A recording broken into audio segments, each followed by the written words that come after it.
Lok Sabha vote শুরু হতে আর এক মাসও বাকি নেই। 19 এপ্রিল প্রথম দফার ভোট, আর এবার বিজেপি তার দ্বিতীয় দফার প্রার্থী তালিকা সম্ভবত প্রকাশ করতে চলেছে, সেরকমই খবর।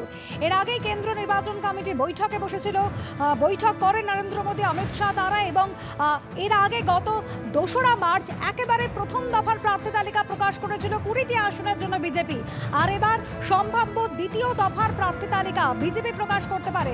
সম্ভাবনা কতদূর আমরা জানবো, আমাদের প্রতিনিধি বিজেন্দ্র সিংহ রয়েছেন আমাদের সঙ্গে। বিজেন্দ্র, আজ দুপুর থেকে এক চর্চা চলছিল যে দ্বিতীয় দফার প্রার্থী তালিকা সম্ভবত ঘোষণা করতে পারে বিজেপি, সেই সম্ভাবনা কতদূর? দেখো অনুষ্কা, এখনো বিজেপি সূত্র থেকে জানানো হচ্ছে কি আগামী 1 ঘন্টার মধ্যে সেই প্রার্থী তালিকা চলে আসতে পারে, যেখানে 200 থেকে বেশি নাম থাকবে। তবে পশ্চিমবঙ্গের ক্ষেত্রে 18টা সিটের নাম হয়তো আজকে ঘোষণা করা হবে। এখন মনে রাখতে হবে কি গতবার 20টা সিটে অ্যানাউন্স করেছিল বিজেপি প্রার্থী তালিকা, যার মধ্যে আসানসোল থেকে পবন সিং এর নাম পরে প্রত্যাহার করে নেওয়া হয়েছিল। 19টা ক্যান্ডিডেট তারা অ্যানাউন্স করেছেন। 23টা সিটে এখনো বাকি রয়েছে, কি কারা প্রার্থী হবেন কেউই জানে না। তবে তার মধ্যে 23টার মধ্যে 18টা সিটে আজকে প্রার্থী তালিকা আসতে পারে পশ্চিমবঙ্গের জন্য।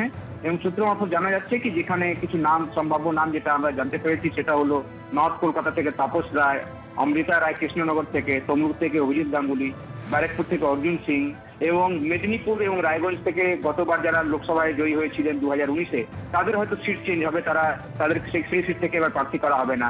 ঝাড়গ্রামে এবার নতুন মুখ ক্যান্ডিডেট করতে চাইছে বিজেপি, তিনি প্রার্থী হবেন। তবে কে হবেন সেটা জানা যাবে আগামী 1 ঘন্টার মধ্যে। এটা মনে রাখতে হবে কি এখন পুরো তালিকাটা ছিল, গতকাল যে সিইসি বসেছিল বিজেপি সদর দপ্তরে, দেড় রাত্রি অব্দি মিটিং হয়েছে। সেখানে যে প্রার্থী তালিকাগুলো ফাইনাল ক্লিয়ারেন্স হয়ে গেছে, তার মধ্যে পশ্চিমবঙ্গের 18টা সিট রয়েছে যেটা ক্লিয়ার হয়েছে।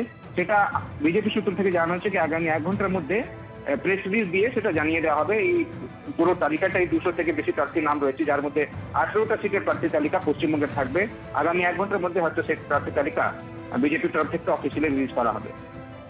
বেশ, বিজেন্দ্র সিংহ আমাদের প্রতিনিধি যেরকম জানিয়ে দিলেন, আগামী 1 ঘন্টার মধ্যে বিজেপি তার দ্বিতীয় দফার প্রার্থী তালিকা প্রকাশ করতে পারে। সম্ভবত 18টি সিটের জন্য এই প্রার্থী তালিকা, এই কারা কারা থাকতে চলেছেন আগামী লোকসভা ভোটে প্রার্থী হিসেবে, কাদের নাম মনোনয়ন করা হয়েছে তা জানা যাবে সম্ভবত আগামী 1 ঘন্টার মধ্যে।